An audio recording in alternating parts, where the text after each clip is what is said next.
there. This is Pussy Empowered Podcast, and I'm your host, Alyssa Aparicio. I'm equal parts Bronx bitch and mountain witch. I believe that when you untame your pussy, you access your power. As a pussy empowerment coach, I teach women how to do this with a holistic approach that incorporates mind, body, emotion, and spirit.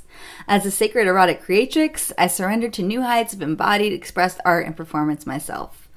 On this podcast, I share about my approach to pussy power and interview fellow paradigm-shifting badasses about theirs. Hi, April. Hi. Hi, I'm so happy you're here. Thank you so much for joining me, Yeah, and joining anyone who's joining in.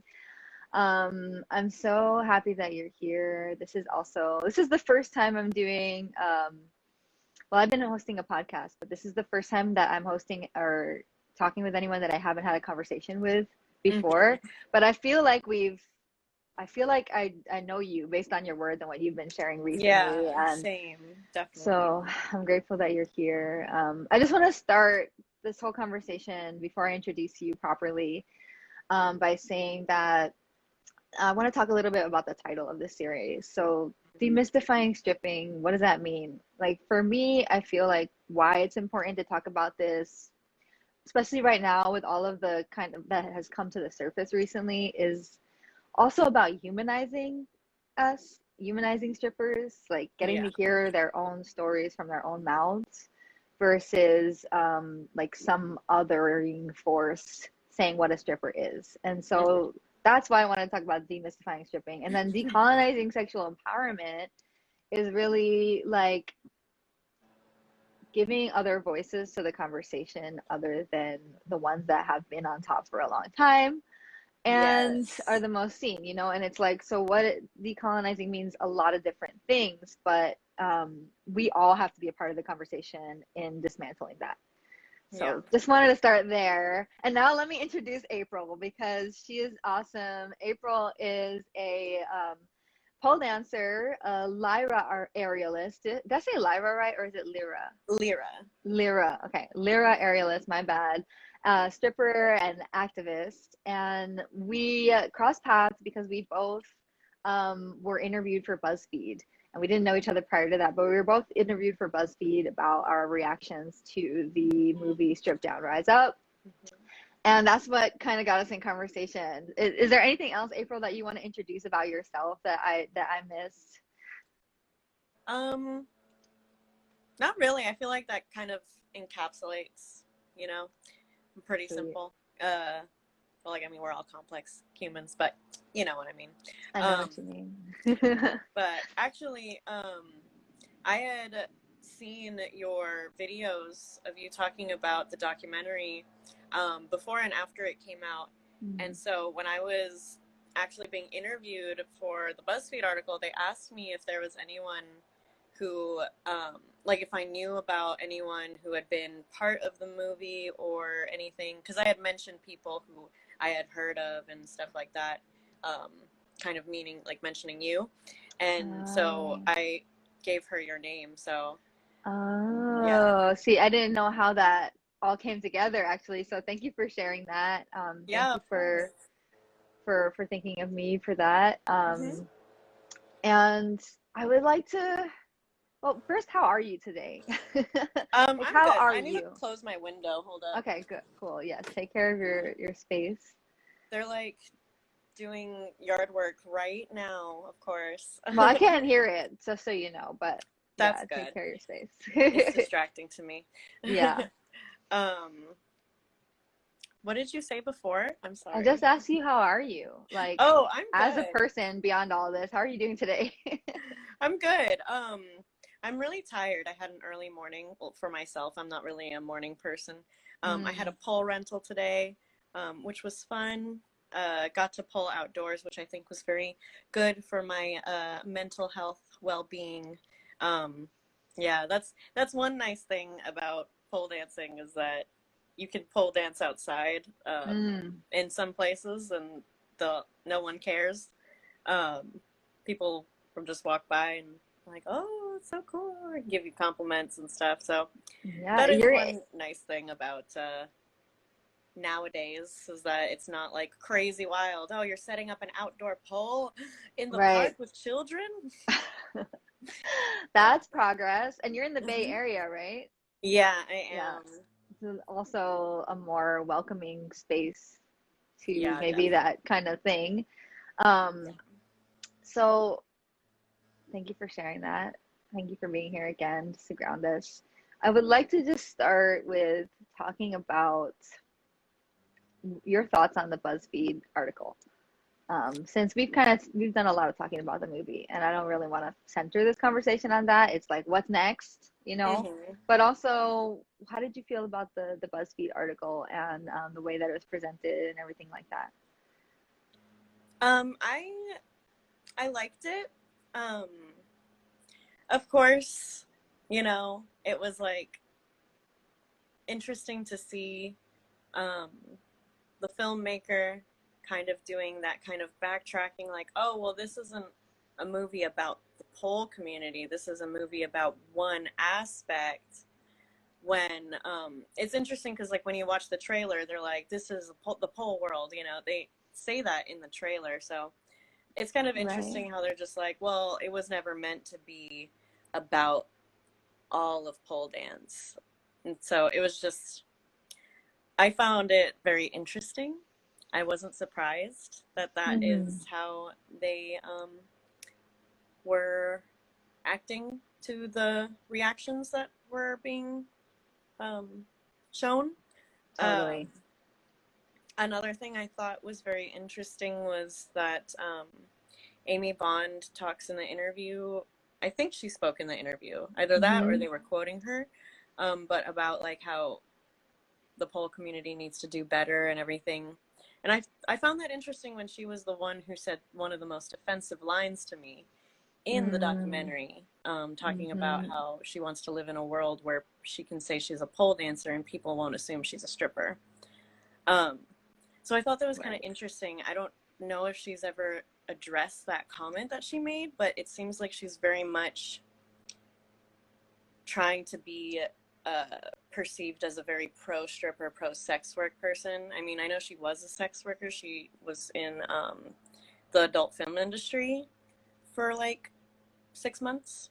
Um, Mm-hmm. but yeah, so I do think it's kind of funny that, like, I don't think she's addressed her horophobia in the past, an anti-stripper rhetoric. So it's like Mm. very interesting to see how these people are kind of talking about this in a way that evades them from accountability. Right. Totally. Yeah, I agree with you. It seems like everyone's just kind of trying to cover their ass when what they said was what they said, you Yeah, know? absolutely. And also I thought, yeah, it was pretty politically correct. Like the the author of the article I think was just trying to like No, present yeah. both sides without taking it aside. And you Hmm. know, right, it's like it's predictable. It's not surprising. Yeah. But one thing, like even just today I had somebody or I saw that somebody commented who shared the experience in the classroom with me. I'm not going to name her name or anything, but her response to the article was just like, I don't understand why we have to include strippers in this conversation still. And so, you know, just because you don't understand it doesn't mean it's not true, right? It's like, can Yeah. you attempt to understand it, or do you not want to go there? Because there you can learn something if you try to understand. Yeah, Right? definitely. So like, why don't we just talk about how you came to pole dancing yourself and like what that journey was like for you? So this is interesting. My journey is actually pretty similar to a lot of the women's journey in the documentary, which is why I felt so strongly about there not being any strippers in it. Because I myself have a very similar kind of background in pole. And so I had just moved to the Bay Area from Stockton, and it's like a smaller city in Northern California, like a few hours from the Bay Area. But I didn't know anyone, and I moved in with my boyfriend, and I was just working at Starbucks, and there was this whole change in scenery for me, and I have a really hard time with change. And so I just became like really depressed, and I was having a really hard time. And so my therapist had suggested that I try doing some sort of workout class, like a dance class, something to make me feel like more active while also like feeling creative. And so I was just like, maybe I should take a pole class. And I just like looked it up on Groupon, took a class at a local studio for free, and I just like loved it so much, and it was just awesome for me. So like after the first few classes, I kind of really wanted to do it more, but it was expensive, and so I was like, how can I make money so I can pole dance? And so I thought I can be a stripper. I was really naive. I thought that I could find a club that I could just do stage on. There's no clubs like that here. So Right. yeah, I found a club that was within my boundaries though, and I really like it. And so yeah, it just kind of went from there. I kind of stopped taking pole classes because dancing so much at the club, I just like improved so much without even needing to take classes. So Right. yeah, that's how I started out. I was just like depressed, wanted to take a class, and then yeah, so I started pole dancing before. Sweet. So you were dancing and then you felt called into the stripping world. And that's similar to my experience too. I was a dancer. I'm a lifelong dancer. But it's interesting. I share that in that I wanted to make money to sustain my passions and not have to be spending my whole day in an environment where I was working 9 to 5 and not having any energy for myself. So I feel like I share that element, like that's what it brought me. And I also was like, oh, I'm just gonna do stage. It'll be great. And like, Yeah. not the reality at all. Which is, it was an interesting journey, and people think, and I think even myself, I'm guilty of saying this before I became a stripper, like, oh, if all else fails, I'll just be a stripper. Like, that is really, that's offensive. I call myself out for having said that in the past, because you think it's just something that you just go and do, but it's a whole world, and there's a whole learning curve there, and that's real. And also, like, just to acknowledge that I myself understand that I came to it from a place of privilege, and that this is not like, I'm not speaking for everyone's experience on stripping. I'm speaking to my experience of how I came to it, and understanding that that even for me to even feel like I could go into this space and explore empowerment there is a privileged place to come from. Does that make sense? Yeah, absolutely. I totally get what you're saying. Because, like, at the end of the day, we chose to leave, like, fairly stable jobs. I mean, I'm assuming, like, myself, I chose to leave, like, a fairly stable job. It was a minimum wage job, but it was a stable job, to pursue stripping. So it was like, it is something where I was like, yeah, I willingly chose to do this. I didn't have to. There was like no reason for me to ever really do it other than me wanting to. And that is a privilege, to actually want to strip and to be happy doing it, because just like every other job, there are people who strip who don't like it, because not everyone likes their job, and that's totally valid, Totally, yeah. So there was something I was going to say there, but I lost it. It'll come back. So I want to ask, like, okay, so after you became a stripper, did you continue taking pole dance classes? Like a little bit. Like, I feel like I said earlier, it was like I was practicing so much, and I was mostly working. I started working day shifts because like I have a hard time socializing and stuff, so day shifts was just easier for me. And I was just able to practice more, and so I just didn't really feel like taking classes. And then I would work so much, sometimes I wouldn't even have time for classes. Right.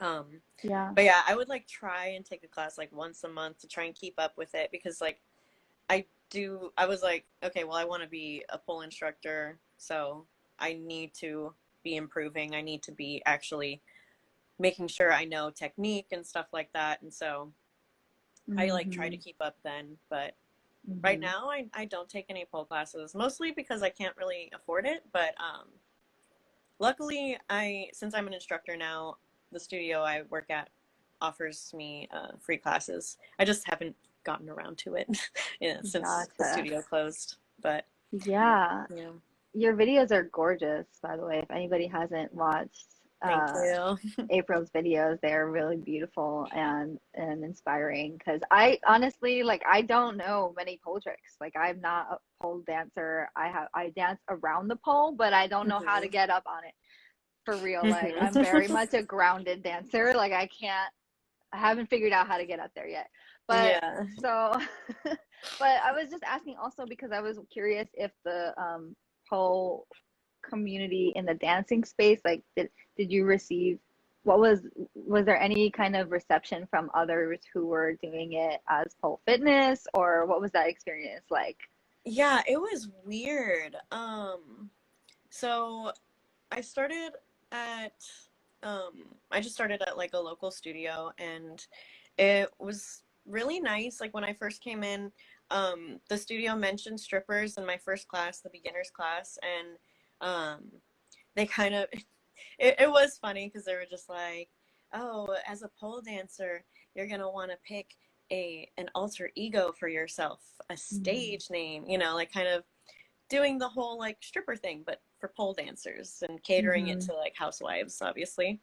And so like it was a nice environment, and it was like pretty pro stripper. It was nice. And then I became a stripper, and like, well, actually, the first class that I took when I decided that I wanted to be a stripper, it was like my second time taking the class, so I was like still in the beginners class, and they were going around asking like, what do we want to get out of this, right?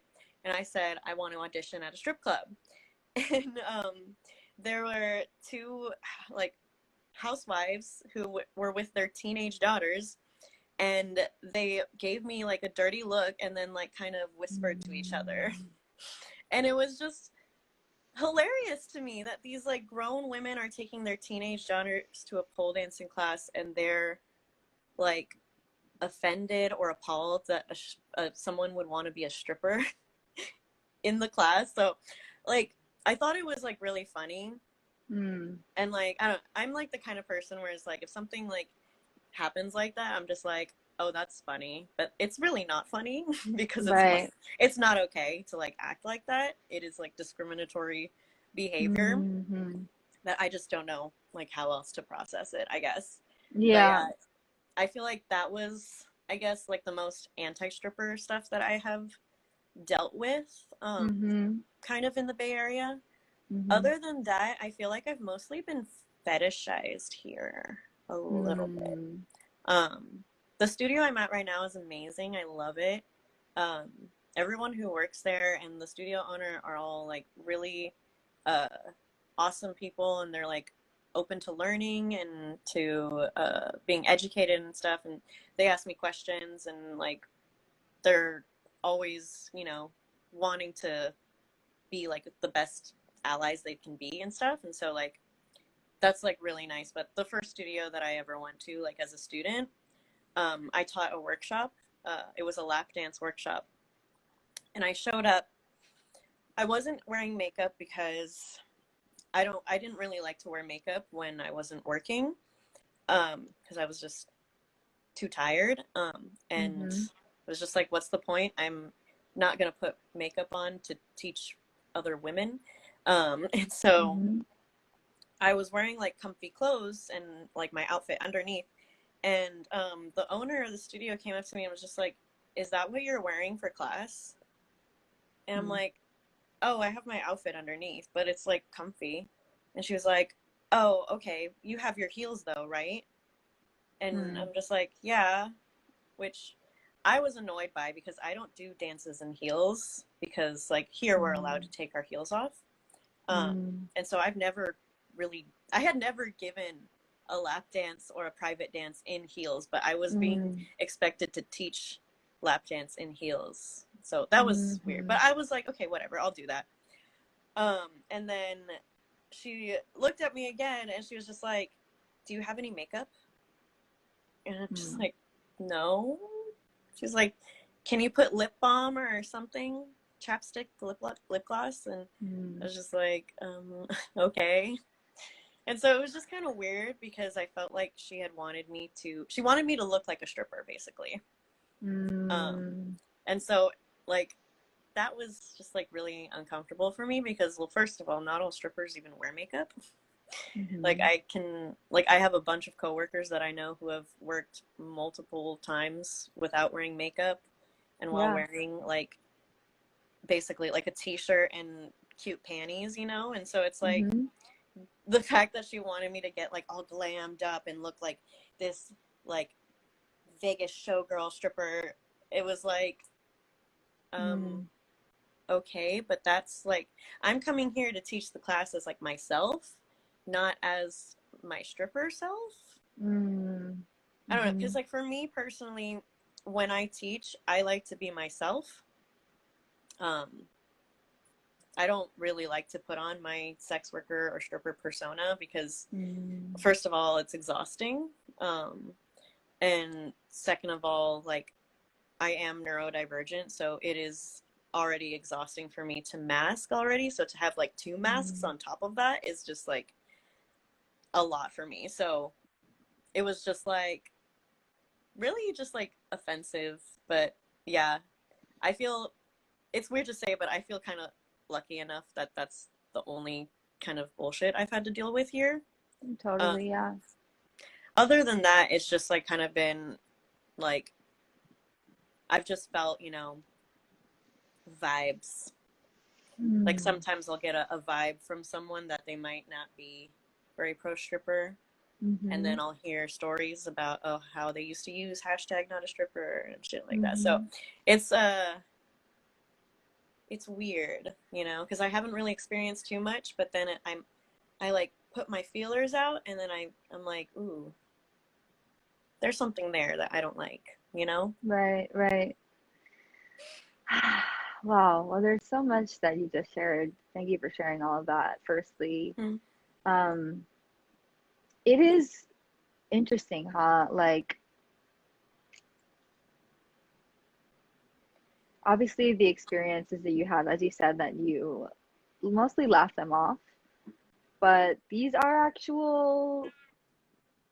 real aggressions. These are real offensive things to have happened. And it's like we expect that the worst has to happen before we're even acknowledged for our experience, right? Yeah. It's like, and of course, there's a spectrum of bad shit that can happen when you're a woman, bad shit that can happen when you're a sex worker, stripper, like, but why, yeah, the extreme, like the expectations of the extremism is like, it's kind of fucked up, right? Yeah.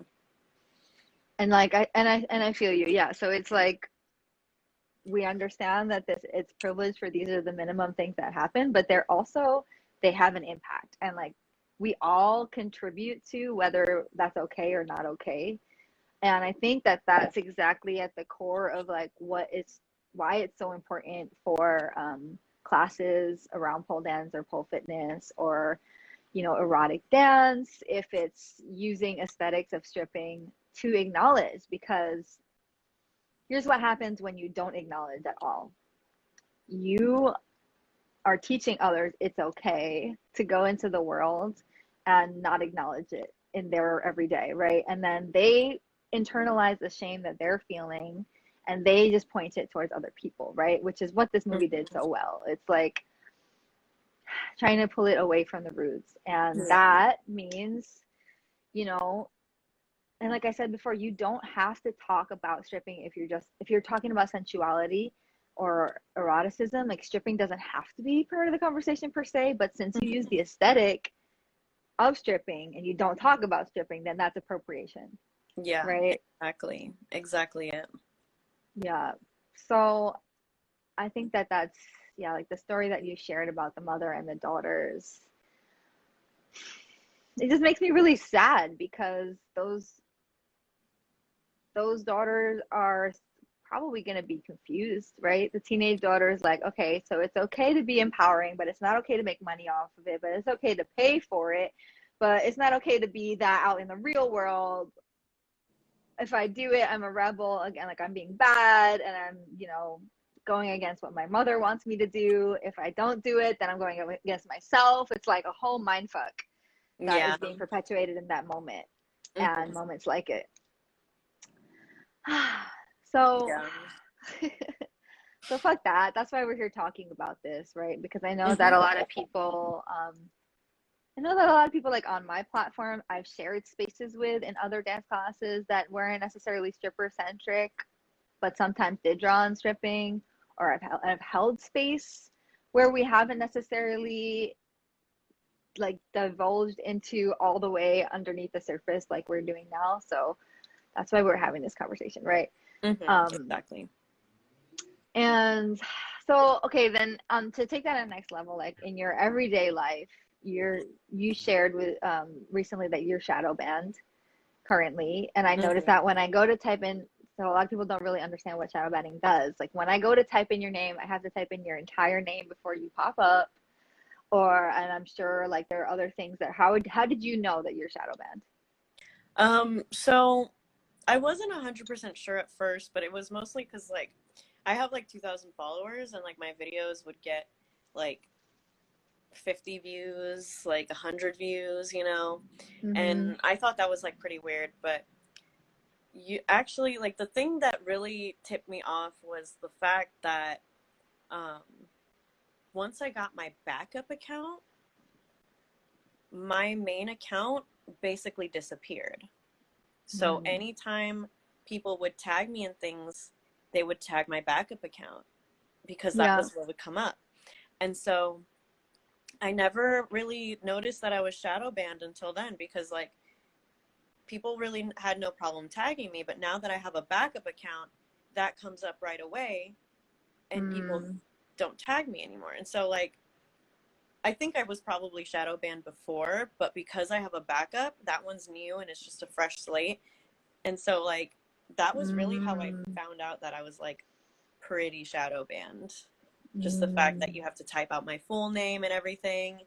And Yeah. like even then, like there'll be times where I'll type out my full name and I won't find myself like on my other Mm-hmm. accounts.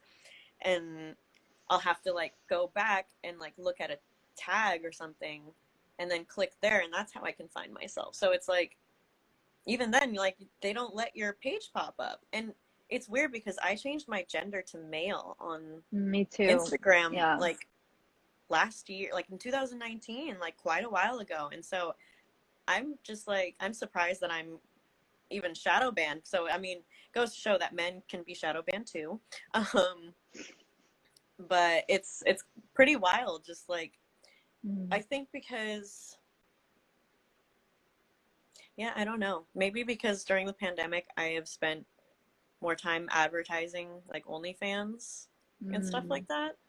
Mm-hmm.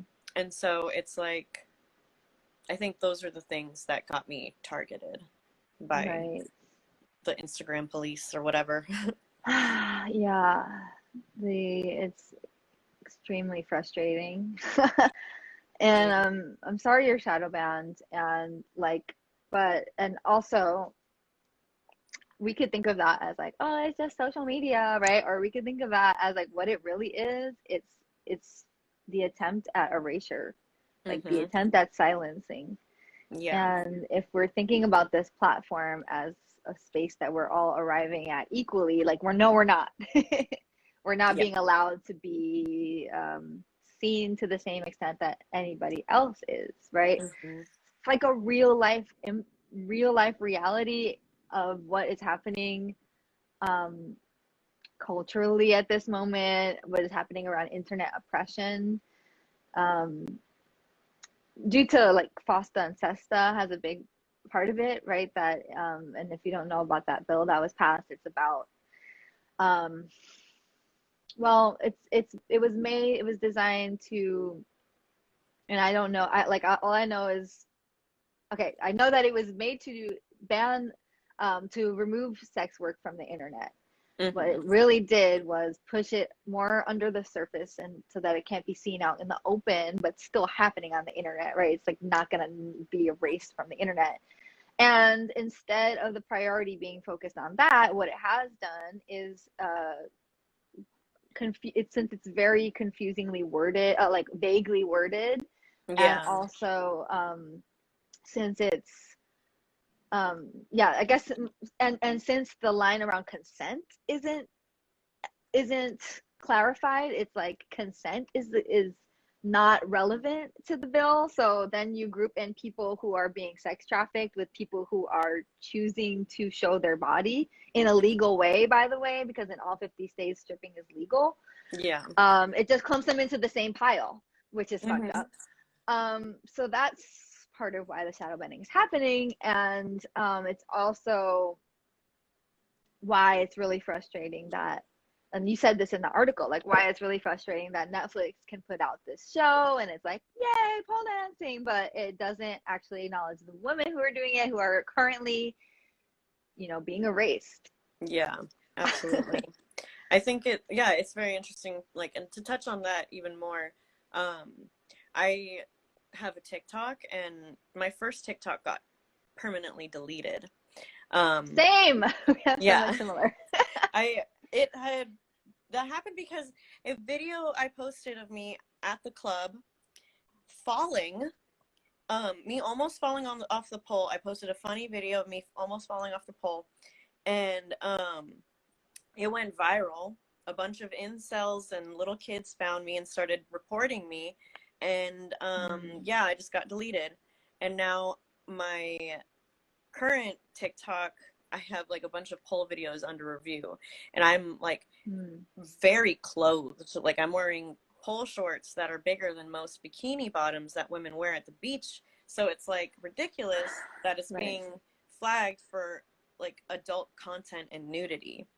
And on top of that, there is a P Valley TikTok that has literal clips of the strip club scenes on TikTok of them pole dancing in their bikinis and their stripper outfits and everything at the strip club in the show. And that's totally perfectly fine, I guess, for P Valley and for hustlers to advertise their show and TV and movie on there. But I can't post a video of myself. And it's the same thing here. Like, all of these shows and movies about us can perfectly well advertise, like, no problem.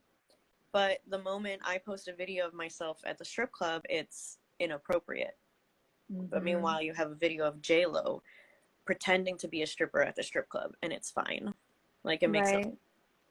It makes no sense, and it's really just another way of policing women's bodies, of agency, especially, right? Because and you said this in a recent post. You said like stripping was part of you, it lended to you feeling more deeply rooted into agency, something along those lines. Yeah. Can you speak to that a little bit? Yeah, like, so for me personally, like, I've never really had like any wildly traumatic experiences with men, but I've just been afraid of men, mostly because of like stories from my mom and other women in my life. I just kind of had a fear of men. And so like, once I became a stripper, that kind of took that fear away. And it was just like, it was just wild to me because I suddenly started to see men for who they really were. You know, we're all human beings. We all have our faults and everything. And it was just interesting to see that, like, some of the men who are like the worst are like really sad and weak and small, you know? And so stripping kind of gave me that power where it's like, I don't have to let this man who thinks he's better than me make me feel that way, because he's not better than me, you know? And so it really gave me that power. And I was an actress before I did theater, and I was always like almost always cast to play either like the sassy lead or the side slut character. And so I was kind of used to like showing my body off and being sensual. And so that part wasn't that hard for me. It was mostly interacting with men. And so being able to do that is what really like helped me feel empowered, because like in the documentary how they're just like, oh, take away the judgments from men and the patriarchal view and the male gaze, get rid of the male gaze in your mind. But it's like, from my experience, most men could care less what you look like as long as you're naked. So the idea that like all men and that the male gaze is like super judgmental and harsh, it's like, I have gotten more of that from other women than I have from men, especially at the strip club. I have had women customers straight up tell me, when they weren't tipping me, I asked, are you going to tip? They told me, I'd tip you if you had bigger tits. A woman told me that. Yeah. Her friends were so embarrassed. But yeah, like, yeah, I've had men make comments and stuff, but they're mostly just dumb comments. The comments where it's like outright body shaming, I've gotten it from women. And so it's like, it's just kind of funny to me how they're just like making it seem like, oh, if you like dancing in front of men makes you self-conscious because they're thinking about all of your insecurities. And it's like, no, they're not. They're thinking about your kitty. They're thinking about tits and ass. They could care less if it's big or small, you know? And that so, is also that was interesting. Yeah, from like, yeah, it's just like, that's the thing that I thought was like pretty funny, is like how much they wanted to separate from the strip club, and how much, like, in general, pole dancers want to separate from the strip club because they think it's such a toxic, horrible, patriarchal environment, when in reality, like, I mean, from the 2 clubs that I've worked at and from the experiences of other dancers that I know, it's a very feminine place. It's very like, the women are in charge. Like, even though the men, like, there's men owning the club and stuff, like, the dancers and the women in the club are in charge. Like, you know, like, yeah, we kind of run the show, you know? And so it's always interesting to me when people outside of the stripping community want to reclaim the club and be like, and like make it like some sort of like safe haven for women, as if it's not already. It's like, maybe this is just my own personal experience, but like, the like connection you have with other dancers, especially when dancing on stage and when another dancer is on stage, like when you're not doing anything and you just look at the other dancer and then they look at you, you know they're dancing for you. They're dancing for their coworkers, for their sisters, for themselves. They're not dancing for the men. And honestly, those are the people who make the most money, are the dancers who dance for themselves. You get in, like, you get on stage and you start like feeling yourself and really, really like owning your power.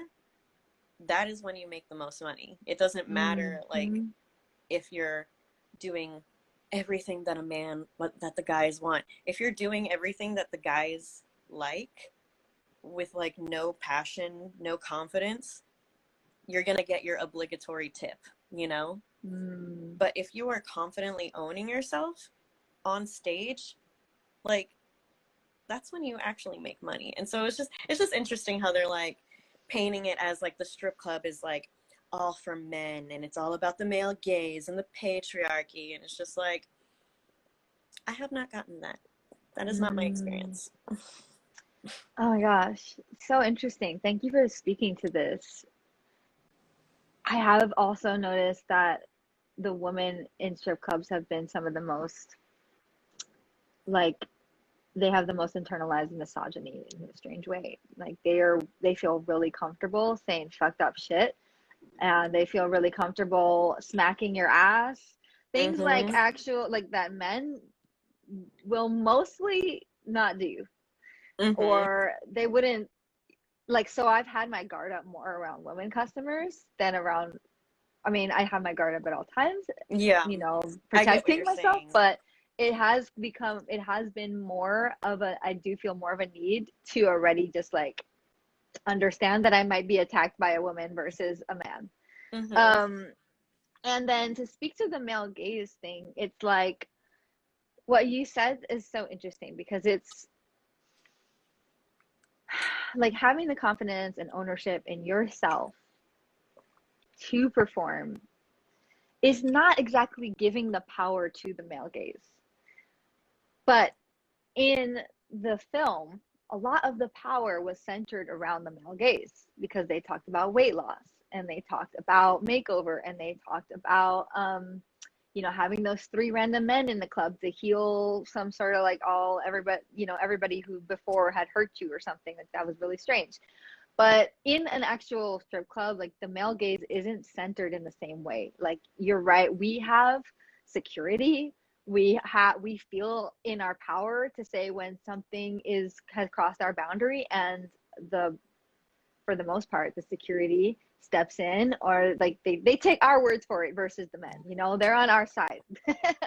And that is an empowering space to get to interact with the male gaze or with men. I had a similar experience where I feel like it was healing, because in a certain way I had dehumanized men due to the toxic experiences I had with men, and right leading up to before I was a stripper. So I was thinking, you know, how am I going to deal with these men? And actually it became a really healing experience to have like human interaction, and to understand, like you said,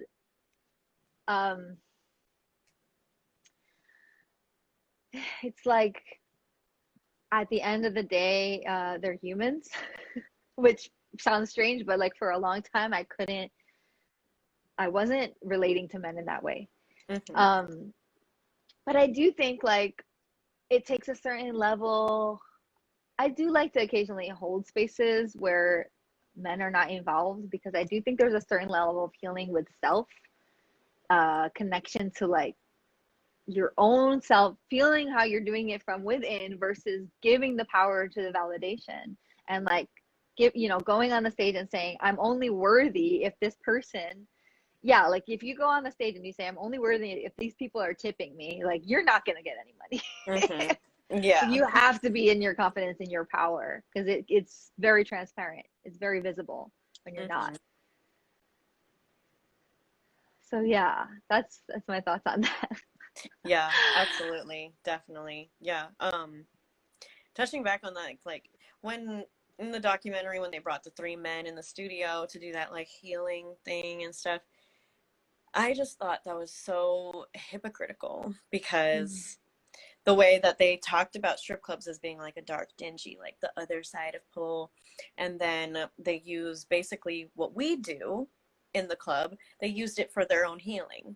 Because for me, I've had exact like experiences like that with men, with male customers, where it's like there's some sort of connection and there's like an emotional healing from that, because it's like I see you as a person, you see me as a person, you know, we're both going through our bullshit, we both lived hard lives like everyone has. And so like the fact that they're kind of like they took like they made it seem like, oh, this is something that you can only do in like a space like this. And it's like, when us strippers, like a lot of us are kind of therapists to our customers, and so there is some sort of emotional thing that you get. Like you do have some sort of emotional relationships with some of these customers where it's like you care about them and they care about you, you know? Like there's this understanding that you're both just human beings, and that this is like a weird thing that you're doing, you know, the weird relationship of the stripper and a customer. But at the same time, it's so unique, and it's just like so like almost raw, because it's like I'm naked and you are, and the customer is being almost emotionally vulnerable, which allows me to be emotionally vulnerable. And so like, yeah, there have been plenty of times where it's like a customer will be going through a rough time, or like I'll be going through a rough time, and we'll hug and it'll be like such a nice experience. And so it felt like very appropriative for them to just like be doing that kind of weird thing in the studio of like dancing in front of men and allowing the male gaze in, or whatever they were saying, because it's just like, so in the club that's not okay, but here it is. Right. Like they don't even think we do that shit in the club. They don't even think we can have those transformative spiritual and emotional experiences in the club. Like they think it's so shallow. Yeah, and that's such a part of the problem with, like, if you're holding a space where you're talking about stripping, but you don't know about it. Like you didn't do the research, the lived experience or the research. And so there you have another hollow experience masquerading as like an empowering experience, which if you have been empowered in your body, and this is what I felt like as a person who was already empowered in my sexuality, going into that space of the classroom, I was like, I don't feel empowered here. And I didn't have the words at the time. I was like, I don't know how to, I just don't want to be here. And it took a while for me to digest and be like, yeah, this is not empowering, and this is why. Like, it's not like I wasn't crazy, clearly, because I'm in connecting with other people who have interacted with this modality, and ever since just talking about it, meeting you, like different people who have been speaking about it, it's like, yeah, I wasn't crazy, and I thought I was for a minute. I was gaslighting myself, but anyway, that's part of, I think, decolonizing sexual empowerment, right? Is having diverse voices that are teaching, like diverse conversations that include other voices. It doesn't necessarily mean like all of the white women in the world have to stop doing what they're doing. Doesn't necessarily mean that. It's like, can you just own that they're just upholding like a patriarchal method of saying, I know something that you don't, and it's a power over kind of situation. And that, I think, is problematic. It's like, yeah. So what do you think it means personally to decolonize sexual empowerment? So for me, like, I feel like it means just like realizing that empowerment doesn't need to fit a certain mold. Because I think when people a lot of times, like I know myself, like when we think empowerment, women empowerment, we think like girl boss, girl power, stuff like that. And I think those things are too, I don't know how to put into words, but I don't think that's where we should be focusing it on. I think when we talk about empowerment, I think we need to take the things that have been used against us and reclaiming it. So I think like decolonizing empowerment is reclaiming things that have been used against you. So like for sex workers, like reclaiming our bodies and using our voices and pushing our boundaries and stuff, you know? Like a lot of us have you know, become empowered through sex work because it has allowed us to reclaim ourselves. And I think giving BIPOC people the mic and like allowing them to speak about like their experiences and like when it comes to sexuality and all that stuff, because I feel like we look at sexuality through a very like white lens, and like we don't look at things and how they could come across in like other cultures. And so like I grew up in a Latin household, and so like sex wasn't really like it's not like it was a bad thing, but it was like my parents were fairly liberal about it, but like my other family was like very hush hush, you know, Catholic and stuff. But it was like I was taught that like sensual movement was okay. I was never taught that sensual movement was inherently like inappropriate, or that like me moving a certain way was like sexual. Like like this might not sound right, but I feel like there is a way for you to be in your sexuality without being sexual, you know? Absolutely, yeah. Where it's like you're feeling your body and all of this stuff, because like when we look at like the development of children and stuff, like growing up, we're always curious, you know?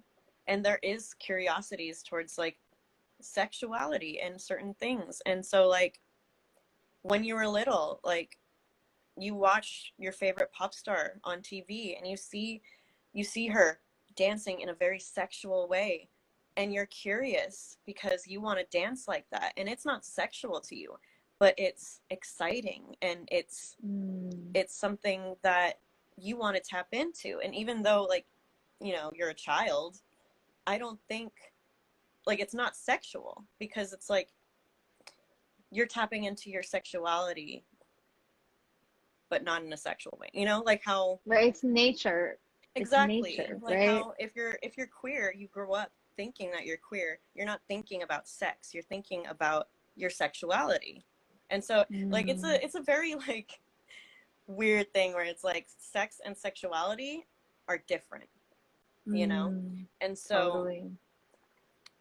when it comes to like empowerment, we often kind of group it all together. And so it's like if a woman is being like sensual, people automatically think that she's being sexual. And I feel like understanding different cultures and stuff like that like can really help, because like in my culture, moving in a sexual or sensual way isn't exactly sexual. It's not about sex. It's about moving your body in a way that feels good. And so like when I was a child, I would copy Shakira, and my family encouraged it. My parents encouraged it. They didn't think it was inappropriate or was wrong, because, you know, it was cute, and it's like how we dance. And like they would be like, oh, sexy, but they don't mean like sexy as in sexual. They mean as like, oh, so cute, like you're moving, you're embracing yourself, you're being who you are, you know? Yeah. And like it's like talking about like sexual empowerment, we need to be more open to other people's experiences and not completely shut off when it feels like, oh, that's inappropriate, or oh, that's uncomfortable for me, you know? Because for a lot of people, like when we talk about sex work, it's uncomfortable for them because they automatically think of trafficking and slavery. And so they don't want to think about that. But it's like we need to start realizing that there's nuance to these conversations. Sorry, I'm like rambling so much. No, I'm like it's tired. so much wisdom that you just shared. Please don't apologize. That was brilliant. I'm hanging on every word. Thank you. I like go on Yeah. tangents, so it's like I need to always It's like try good and you have the circle back. space here. This is why I invited you to share your voice and like just what Thank you. you're thinking about and processing. And yeah, gosh, I think it's such so juicy of a point you make. Like our erotic natures belong to us. Firstly, foremost, like it is ours. Mm-hmm. And the fact that we get to when we get to share it, if we want to share it, like there shouldn't be shame around it, you know? And the shame is really the problem. Mm-hmm. Because we're nature, like a flower blooms, you know, humans have sex, like, Mm-hmm. and humans have sexual energy, which is not inherently like a transactional thing. It's not inherently like a relational thing either, per se. Mm-hmm.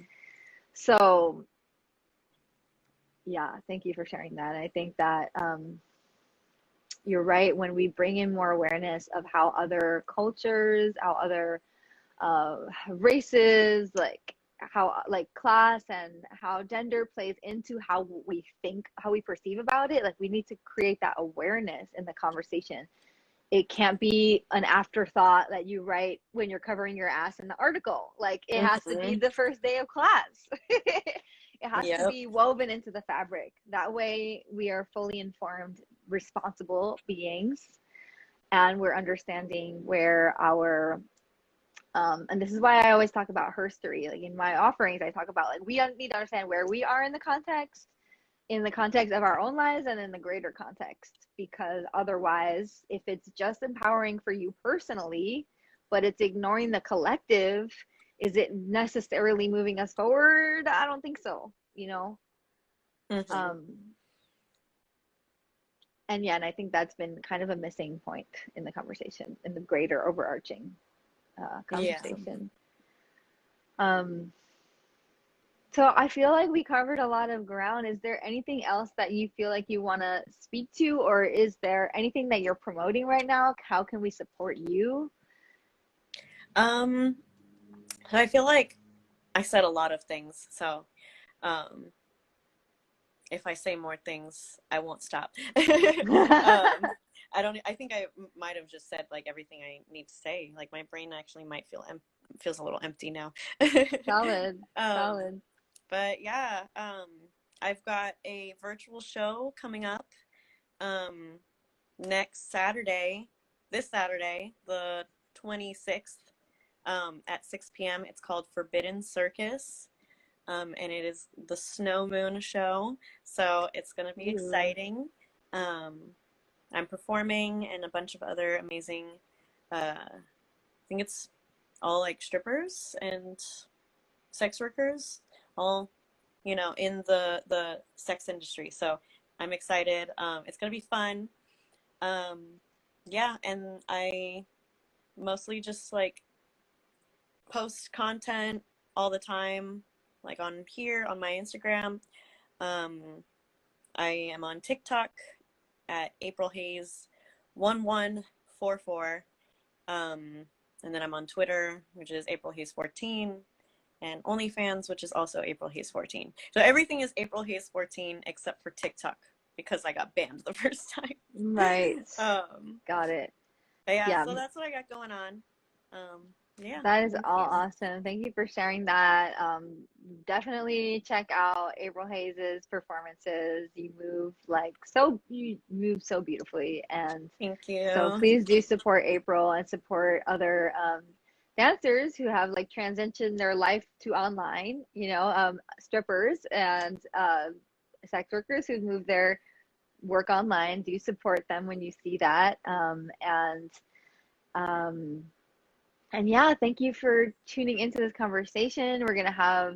This is the second one, so at least five more conversations around this topic. And most likely they'll end up on my podcast, Pussy Empowered Podcast, where I talk more about my own philosophy around um, female empowerment and um, that includes sensuality. And so like the link is in my bio if you want to see more episodes with different people that I've interviewed. And also there is another interview from last week, last Friday. I talked with the Queen of Sexy, Anne-Marie Davies, on this topic, and that's in my IGTV. So there's plenty of places to connect and learn more about this topic. And thank you for just tuning in and listening, because you know, the more of us that listen and talk about this, then the more chance there is for change. So I'm happy that you're interested and invested in learning more and how to be a part of the solution. And thank you so much, April. This was such a great conversation. I feel so nourished by this conversation and connecting with you. And I'm really, I see you, and I feel like we have so much in common too, which is cool to find out. So sending you so much love, and take care of yourself and the rest of your day. And bye-bye, everybody. Bye. Thank you so much.